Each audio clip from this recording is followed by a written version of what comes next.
Cup, and then we sold that whole division and application to Apple. During the dot-com, I joined a dot-com running West Coast operations. We had a double-click-like technology.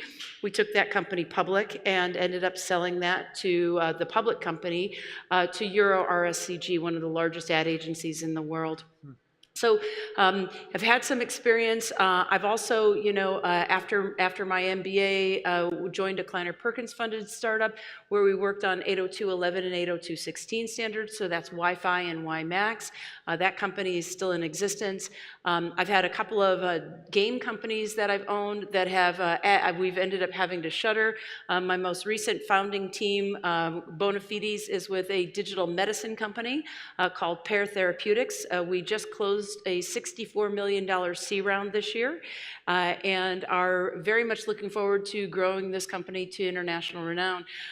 Like my esteemed colleague here, Bill, I've started to do some investing and try to help other companies. And as a co-founder of Hardwarecon, it's really been my mission to try and help as many people as possible be entrepreneurs and help grow businesses and beat these odds. But with that, though, let me turn it over we'll start with Dan to talk a little bit about his background and experience, and then we'll jump into what it really takes to make it. Thank you so much, Beth. So this is company number 4. I founded a company called PhotoBucket, which originally called Ontella, now operating as PhotoBucket. I founded a company called SparkBuy, which was acquired by Google, and created a board game called Robot Turtles, and am, in fact, still Chief Turtle Officer of Robot Turtles, LLC. Although I licensed out the game to ThinkFun, who's now publishing it, which at the time was the most backed board game in Kickstarter history. And it was in the process of prototyping pieces for doing a deluxe 3D version, that I wound up with an industrial carbon dioxide cutting laser imported from a factory in China and installed in my garage. And in playing with it said, oh my gosh, if this fit on your desktop, then it could give anybody the capability to go create beautiful things at the push of a button. And that led to my current company, the one that you should all be a customer of, because the product is truly amazing and is a dream come true for people in business like we are, Glowforge, which create a desktop laser cutter engraver, or as we refer to it, a 3D laser printer that actually takes sheets of flat goods like wood, leather, chocolate, paper, you name it, and in minutes can cut and engrave things ranging from prototypes to finished products of all different sorts from a huge variety of materials by using laser subtractive technology. Instead of traditional 3D printed additive technology, it is super fast, incredibly easy to use, and lots of fun, and starts at $24.95, so everybody shop here should have one. And somewhere along the middle, I wrote a book called Hot Seat, the Startup CEO Guidebook, about all the crazy things that go wrong and a few things that go right over the course of starting what I guess now is startup number 4, including a whole section on getting acquired by Google in way more detail than I could find about M&A about anyone else, because I wanted people to know what that's really like to go through, because that's a part of, M&A is a part of many startups' life cycle, but one that's not often talked about. It's a part of many successful startups' life cycles. So let's be honest and clear, 9 out of 10 fail. So Dan, with 4 successes, you've way beat the odds. Yeah. But before we get into that, let me turn it over to Bill and have you introduce yourself, sir. Yeah. Hi. So my name is Bill Reichert, and I'm Managing Director of Garage Technology Ventures. And I'm here as both an entrepreneur who has done 4 startups, one of which was a hardware startup, and we'll talk about that story maybe. And then as Garage, when we started Garage, it was highly fashionable to focus on internet software. And what we decided was, no, what we're going to be is technology agnostic. And so we invested in all sorts of technologies. And our big idea was we were going to crowdsource the next big thing from the world and cast the net globally to find the next big thing. So we invested, across all spectrums, including material science, nanotechnology, solar, as well as chips and devices and machine tools and, all sorts of different products, a lot of appliance-oriented companies. So we've invested, across the board over the years. More recently, we've affiliated with a couple of international funds a fund which is now known as Pegasus Tech Ventures, which comes out of Japan and is set up here in Silicon Valley to invest globally. And so that has given me an even bigger, broader platform to invest in even more technologies. So most recently, through Pegasus, I got the chance to invest in a robotics company called Vicarious and in a quantum computing company called Rigetti. And so talk about, interesting hardware plays. Yeah, that's excellent. And one of the things I'd like to come back to in just a second is, as an investor, how do you differentiate and look, and how do you find guys like Dan who who are going to make it and have made it? But before we jump there, one of the things I really want to do, and I think that what our audience wants to hear is, why don't we hear, and let's start with you, Bill. Why don't we hear about the top success that you've experienced, what you think the secret sauce was there, and then we can begin to kind of unpack that. Yeah, you'd prefer I start with success rather than starting with failure and getting better? You go that way. We can go with failure, because that's always a part of it, isn't it? Actually, so yeah, I had the great good fortune of being on this stage at an event called. What was it called? It was called Death by a Thousand Cuts or something like that. but it was an event that was celebrating what we learned from our failures. So the idea was to get people to talk about failure rather than talking about success, because it's so much more fun to talk about success. But one of my third company, my hardware company when I was an entrepreneur, was a very interesting technology. So I had just taken my second company public, and I'm thinking, woohoo! I totally get this entrepreneurship thing. I am have figured it all out, and I jump with both feet into this new company. A couple of guys out of SRI and out of Digital Equipment who have come together. This is 1990, and so are you ready for this? Could you imagine? It's 1990. Imagine a computer, just a piece of glass, no keyboard, and you interact with this computer just by touching the glass. That was our big idea, right? So we ran that company into a brick wall at about 500 miles an hour. We were only about 20 years too early. So 2011, finally the iPad is released.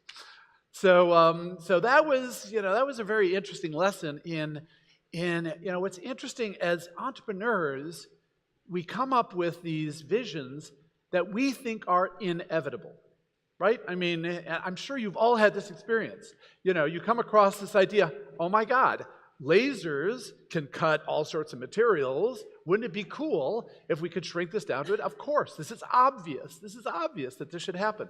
A computer without a keyboard. This is obvious that this should happen. A computer that can actually do quantum computing. It's obvious that this should happen, right? So we all know it's obvious. The timing, unfortunately, is sometimes off, and that can lead to a lot of pain. So I like to think of that as a sort of failure that, in a deep sense, was successful because it was visionary of the future. But then fast forward several years, we've had several successes on the hardware side, but probably my favorite success is a company called Delight Design, which was 4 graduate students out of Stanford who came to us with this idea that they had developed in a course at Stanford called Designing for Extreme Affordability. And now that we had this sort of new world of batteries and LEDs and some simple electronics, their big idea was to create a solar rechargeable lantern that was cheaper and better than kerosene as a source of light for the 2 billion people on the planet who depend upon kerosene for lighting. And so we listened to this pitch. It's an incredibly compelling pitch. And they've got some very clever technology designed into it that is unbelievably cheap, making it extremely effective. But we look at these guys and we say, yeah, that's really great, guys, but it kind of feels like one of those philanthropic, do-good, social impact things. And we're VCs, We got to make money, And so they come over the table at us and they say, wait, you don't get it. if we're going to change the lives of 2 billion people on the planet, we have to build a big, profitable, scalable, global, multinational corporation. And we go, whoa, we love these guys. So we were the first investors in Delight Design, and they are killing it. They're now over 100 million lives affected with their technology, and they are by far, in every country where they compete, they're the market leader for solar rechargeable lighting systems, broadly defined. So that's so. Interestingly, the founders are with it still. And one of the characteristics of all of our hardware successes, which is very interesting, is that the founders survived. The founders grew with it. It's very interesting. You notice a lot of companies, the founders make it a certain amount of way, and they may be tucked away in the corner somewhere as the company scales. But one of the interesting things that I've noticed as a venture guy is the difference between a team that grows with the company and can make it versus a team that doesn't grow with the company, and you got to replace them. Yeah, a really interesting insight, and I want to come back to two of those things that you were talking about, Bill. Timing and team, which are like the most critical aspects of success, right? We talk a lot about technology at a show like this, but in my opinion, it's really way down the line. It's timing and timing the market properly and the team that you're able to pull together. But before we jump into that, and I want to explore these ideas because I think that this is really critical, especially when we're looking at anything that's going direct to a consumer market. Dan, why don't you share with us some bottlenecks or failures that you've experienced as well as some successes? Yeah, I think back to my first company and our Series B round, which was really challenging. We were our metrics were okay, not great. We were growing, but not as fast as we wanted to. We still had some headwinds, and runway and time was short. And so I went out January 2nd and started a fundraising round. Talked to 68 firms and got 68 no's. Before the last day of January, talked to firm number 69, got a yes, term sheet, closed the round, happily continued, sailed along. But my guess is there were probably a dozen more firms to talk to, a dozen more places we could have looked, and then would have hit a wall, and the whole thing would have been over. And that was a whole lot of failure mitigated by just one success. But it turns out you only need one company, one investor to say yes, to pull the whole thing together. And so, that company went on to continue growing and to fight another day. And when I think about over the course of all these different projects, there are 100 times in any given company's life that company can run into a wall. And every one of them is just the application of mass amounts of force and persistence and usually many no's before you get to the breakthrough that gets you to the other side. And not every company makes it. As you pointed out, 9 out of 10 don't. And it's easy for me to see so many times when we were probably more lucky than good, and when in all those different projects it could have gone in either direction, but happened towards the positive instead of the negative. And hardware is particularly challenging. Everybody who's working in this knows that the economics of hardware are not like software. In software, you may have to mortgage your future, but the software is there and it's free to exist. And you keep the servers running, you can keep taking dollars for it, you can experiment, you can scale things up and down, but the cost to deliver the product remains comparatively low. With hardware, if the dollars aren't coming in, then the factory is not running. If the factory stops running, it may not start again.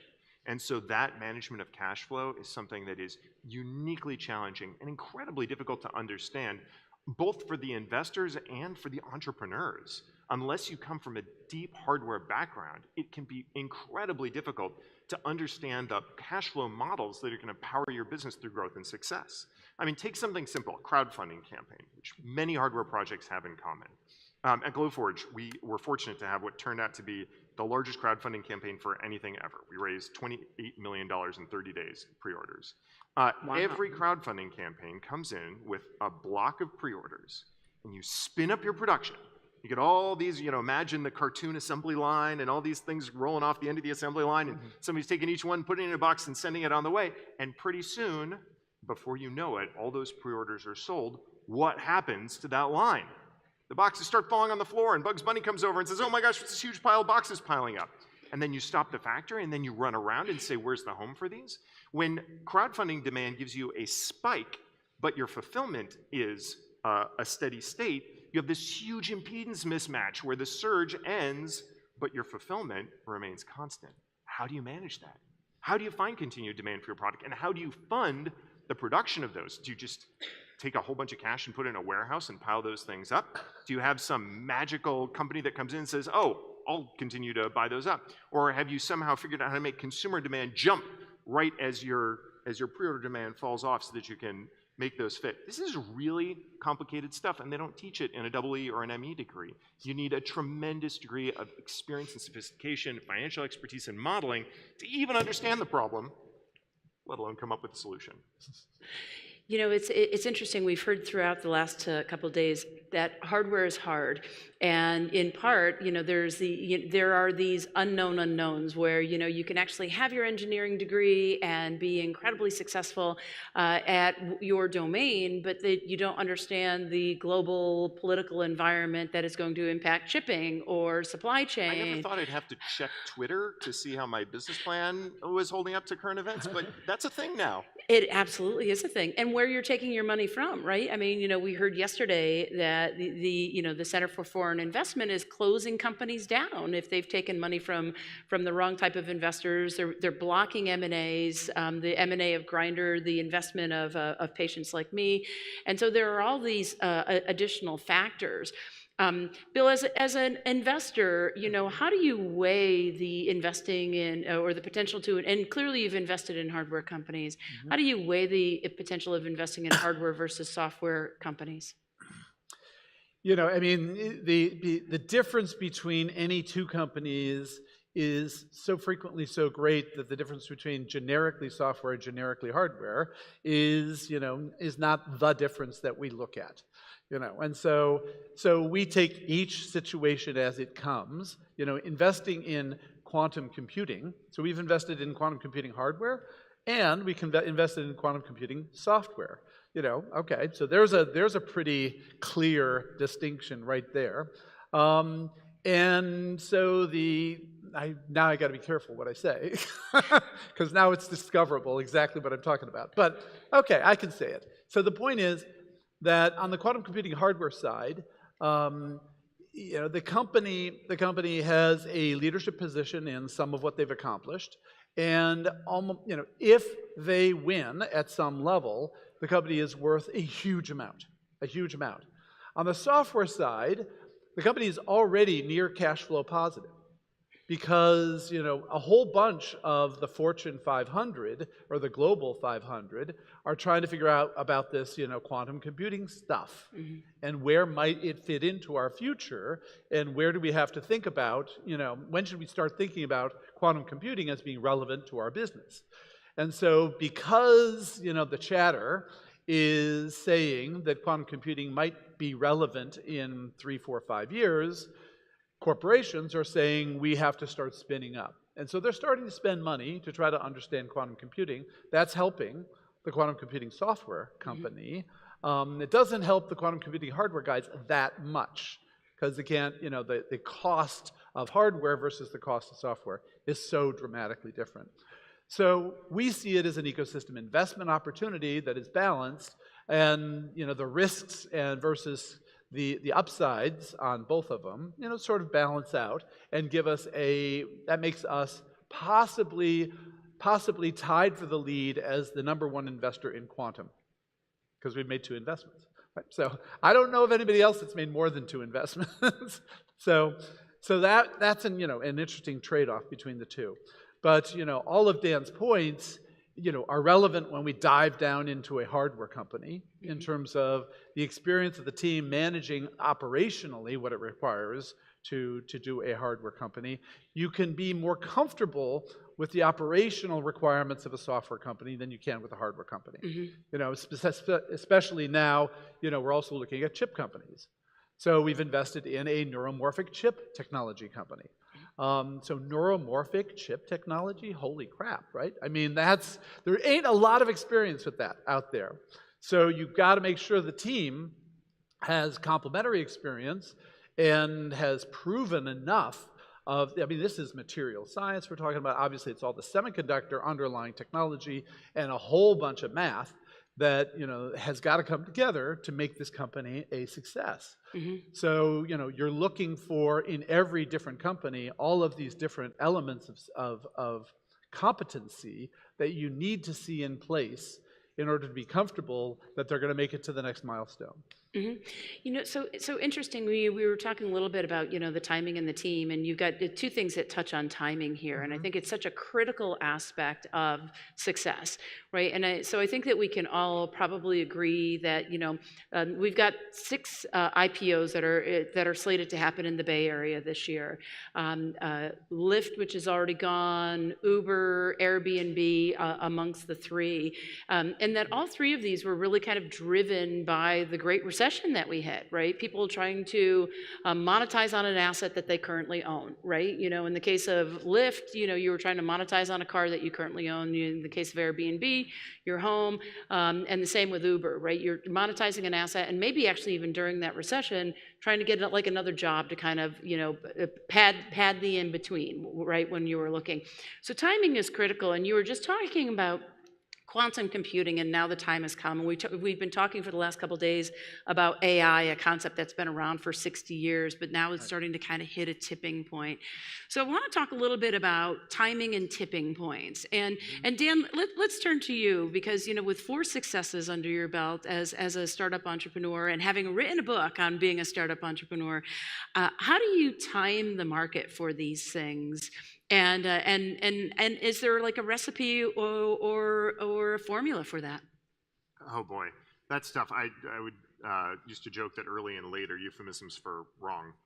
Because if you go look at any given technology, there's always going to be 20 people doing it, 100 people doing it before it was ready, and then a bunch of people trying to do it after it was ready, and there's always somebody who's there. And I'm not sure it's skill rather than just luck for when that cracks. So there was an enormous wave of consumer 3D printing, which all seemed to amount to a large consensus that people didn't want plastic tchotchkes printed slowly, and that just wasn't a very compelling phenomenon. And then we came along and said, hey, look, here's a different technology, and here's a different approach, and that's actually something that people love and covet, and that's why our growth has been so rewarding to date. But it's far from clear that it was some deep insight for me as to when the industry was ready, so much as saying, gosh, there's this thing, like I saw somebody run up against a wall and splat, and I think I have a different tact, and I'm gonna go try running again. If I think about Robot Turtles, this board game, it was a board game that teaches programming to preschoolers. Now that sounds kind of cute and funny, but not weird and scary. In 2014, when I launched it, it was actually controversial. Why would you talk to preschoolers about programming? That seems wrong. Even though, by the way, this is like a board game made of cardboard. There's literally no screens in it, right? The kid is laying down cards, and you're the computer, and you drive the turtle around for them. But this was really odd. Now there's become a broad consensus that coding is something that is interesting in early childhood education in some form. And we're thinking about the different ways where that's possible. The only way I know of to start a wave to catch a wave like that is to start it. There's people who are great at being fast followers, saying, oh, everybody's talking about this, I'm gonna go jump on board with that. There's people who are out there saying, I'm gonna go carve some brand new ground and see if the world catches up. For me, it's saying, this is something I'm excited about. This is something I'm excited about right now. Let's see if the world gets there. And let's see if I can find enough people who are willing to come along with that. And the moment I decided to actually take that board game and invest in it as a project, not just something to play with my kids, was when I had that phrase, a board game that teaches programming to preschoolers. And the reason that was important for me was, in 10 seconds, I could find out if somebody loved or hated it. I could say that phrase. It wasn't even a sentence. I could say that phrase, and somebody would either go, ah, or, I don't know. And that meant that there was something there. That meant that that some part of the world was ready for what I was doing. So if I'd said that and people just looked at me strangely, I imagine 10 or 15 years before, if you said that, people would just look at you like you were mad, 100% of people. And nowadays, you say that, and it's actually very common. The go downstairs, it's full of programming for young kids. But that moment when you can say it and see people either light up or shut down, that's when you know you're right on the edge of something that's passionately interesting to some group of people, which is really the key to get it started. That's what you need. You need a small group of people who are passionately interested in what you're doing to light the flame to build off of. Really interesting. I want to say one thing before I want to hear from Bill on timing. You were talking quantum computing and being the leader in investing in quantum computing.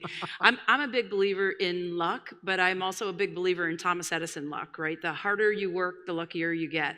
And I think that that's actually a key to entrepreneurial success.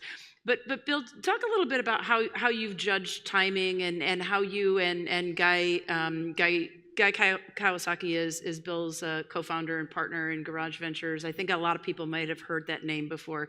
How have you kind of tapped into quantum, and how do you try to time the market? Yeah. Well, so an advantage of age, there are not many advantages of age, but an advantage of age is that you've got, lots of patterns of history, relatively more patterns of history to see. And so, in terms of patterns of history, actually my second company back in the 80s was built on a software program to teach programming to preschoolers. Everything old is new again. This is a company called The Learning Company. And it wasn't really my company. I did not start the Learning Company, but I got the opportunity to restart the Learning Company after it stumbled. But it was founded on an NSF grant that 3 women educators said, these new PCs, we can use them to teach kids sort of logical thinking skills and, the precursors of programming.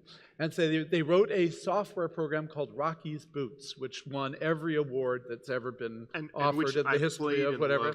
There we go. Okay. You don't remember? Okay. All right. Perfect. So in any case, but in terms of timing, so I've been sort of listening to the chatter on quantum since D-Wave started. I think D-Wave was like 2004, something like that. And I had a chance to meet with one of the founders of D-Wave, and several years ago to try to understand what was going on. And Steve Jurvetson had invested in D-Wave, and Draper Fisher Jurvetson was an investor in Garage. And so we looked at a lot of material science and high advanced technology deals together. Looked at Tesla, talk about a hardware deal, looked at Tesla, and stupidly, Tesla Garage, it makes sense. Why not? I said, that's crazy. So we passed on Tesla. Oh well. But in any case, and we passed on D-Wave. But I've been sort of listening to all these trends, having been burned by, tablet computing, sort of in being, wanting to sort of be a little bit better at this whole timing thing, sort of watching patterns of technology evolution, investing patterns, entrepreneur patterns, corporate investment, et cetera, thought, okay, quantum, 2018, quantum feels like it's sort of climbing the hype curve. Mm-hmm. Probably there will be a hype curve for quantum, and we'll get some 200 qubit machines out there, and everybody will be super excited, and we'll discover we can't do all that much with them really, and so we'll have a crash at some point. So the question is, can we climb the hype curve on quantum? If we win, great. If we lose, at least we're plugged into a fundamental technology, and we're not betting the fund. The advantage of being, I hate saying this in front of a bunch of entrepreneurs, but the advantage of being a venture investor is you can invest in a whole bunch of things and learn about a whole bunch of things. When you're an entrepreneur, you're all in on one thing. Mm-hmm. You're all in on one thing, mm-hmm. And it's a very different kind of bet. And Bill, if I could contrast, I think one of the things that you're talking about is that as an investor, you may look at quantum and say, here's a scale of years, and I have to decide when the right time is, and maybe I can place a couple of bets across that. Right. As an entrepreneur, there's one time for me, which is now. What am I going to do right now? Right. And so I'm looking across companies. Right. And I'm saying, is this thing ready? Is this thing ready? Which of these things are ready? And so I think that's a different perspective depending which side you're on. Yeah, and it very is, and very much is, and our reality is we put a little bit in, it's early. Right. We're not, and this gives us the opportunity to make us our bigger bet is going to be the next 2 checks, not the first check. Yeah, yeah, absolutely. And I think that, the key to timing, I think it's like surfing. I don't know. Does anybody surf? Any surfers in the room? A little few, bit, yeah. right? And so when you surf, you've got to be out and looking at the waves and just kind of know which one's going to break, right? And you aim at that one and not at the others. And sometimes you're right and sometimes you're wrong, and you get lucky. But the more you do it, the more you're able to actually see a wave that's coming in. I want to make sure that we leave some time for questions. I think that we're running out of time here, and I know we could talk for hours just about how we time the market and how we build teams and the like. But I want to make sure that your voices are being heard too. Are there any questions for our entrepreneurs and investors on stage? So while you're thinking, one thing I just want to say, and I really appreciate having the opportunity to be here because one of the things that I've learned over my career is that all of the progress we've made in technology, 99% of the progress we've made in technology is because of the hardware side. 1% is the software side. My brother, who is an engineer, my brother's attitude is the software guys are slackers. They're lazy, and it doesn't matter what you build, they'll fill it up with a bunch of crappy software. But the hardware guys, they don't have that choice. The hardware guys are the ones that have made, Moore's Law possible. They made it possible for 802.11 to go from 10 megabits to 10 gigabits. They made it, possible for cellular phones to go from 2G to 5G. It's all hardware. It's all the hardware guys. What the hell have the software guys contributed? So I want to find out, what advances have we made in software? It's unbelievably pitiful. Now, I want a software person to defend, or, somebody. It drives me insane how unproductive the entire software side of the universe is, and yet they get all the credit. They get, I think it was software guys get all the credit. I think it was Why Gordon is Bell that? who said, who helped to found this museum, that software is cool, but it's got to run on something, right? and without the hardware, it's not running on anything, right? And it's not meaningful and impactful in our lives. So Right. I think that let's just do some closing thoughts. I think that that's a spectacular closing thought. But if Yes. you wanted to add, Dan, what would you like to leave our audience with? So I would just say, as you're out there fighting one of the toughest fights that you can fight as a startup, the challenge that you're going to be facing is from month to month, day to day, week to week, and day to day. How do you bring this thing to life in a way that sustains? Hardware is fundamentally different in that because it does not lend itself to spikiness. And that challenge, how do you get to steady state? How do you get to a world where you can manage a steady growth, and one that doesn't have the comings and goings of a big order from a single customer, we're going to stay up late at night and build things by hand? That's the true magic in building a hardware company that lives for a long time. It's one I struggle with day by day and week by week at Glowforge. Even as our volumes ramp, we're still incredibly sensitive to small changes in demand and production and the like. And it's the one thing that I see more often than not, early stage hardware companies underestimate that can cost them their very lives. And so that's the challenge I'd leave you with, is to think about how do you wind up matching the way you fulfill demand to whatever that demand is, because it is fundamentally incredibly unknowable and incredibly variable. Bill, we're going to give you one quick question. Oh.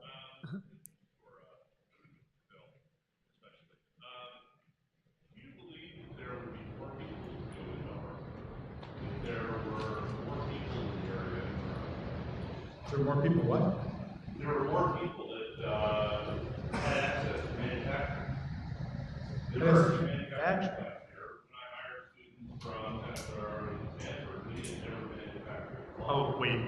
Yes, please. Democratizing manufacturing is so critically important.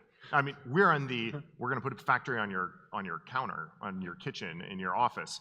But the challenge of producing something, like the reason that I could be a board game entrepreneur wasn't just because I had an idea for a board game, it's because I knew how to call up factories and work with factories and get stuff mass produced and handle shipping and logistics and getting it in, because I knew people who'd done it, because I had networks of folks who I could call on. But that is not evenly distributed. And getting those abilities into students' hands, into entrepreneurs' hands, the ability to fabricate things is precious, and it's what creates hardware entrepreneurs, and it's what creates hardware companies. Yeah. And I do think, but in a larger sense, the world is flatter, and it is much easier to get a prototype done at a reasonable cost than it has ever been in history. So there has been a lot of that. What you're saying is also, you're not just talking about sort of supply chain and operations, you're talking about mindset, though, is also the other part I hear. And yeah. Yeah. I visited every injection molding plant Yeah. in the state, and no one knows how to inject. They don't have 3D print. They all say the same thing. Entrepreneurs will come to us with 3D print. Yeah. It cannot be made. Yeah. So then you gotta go right back to the start. Yeah. No, well, and now that, and you could blame the educational system. I mean, that's an issue. Thanks to the software guys, you can imagine anything and create it in 3D. That doesn't mean it's manufacturable. And so that is a thread that's an issue, which is how do you teach manufacturability, and to what extent might the technology of manufacturing improve to enable more manufacturability? And that's the thesis behind 3D printing, is that you can make almost anything manufacturable. It's just that hasn't happened as fast as we thought it would happen. Timing. Yeah. So, No, yeah. timing, team, and technology. And I think that speaking of timing, though, I think our time is up. Oh. I want to ask you to join me in thanking Dan and Bill. This has been great. I hope that they will be with us. There's a cocktail later. I think all three of us can wax on about this for hours. So come and grab one or all of us, and I'll buy you a beer. All right. So thank you very much, guys. Thank you.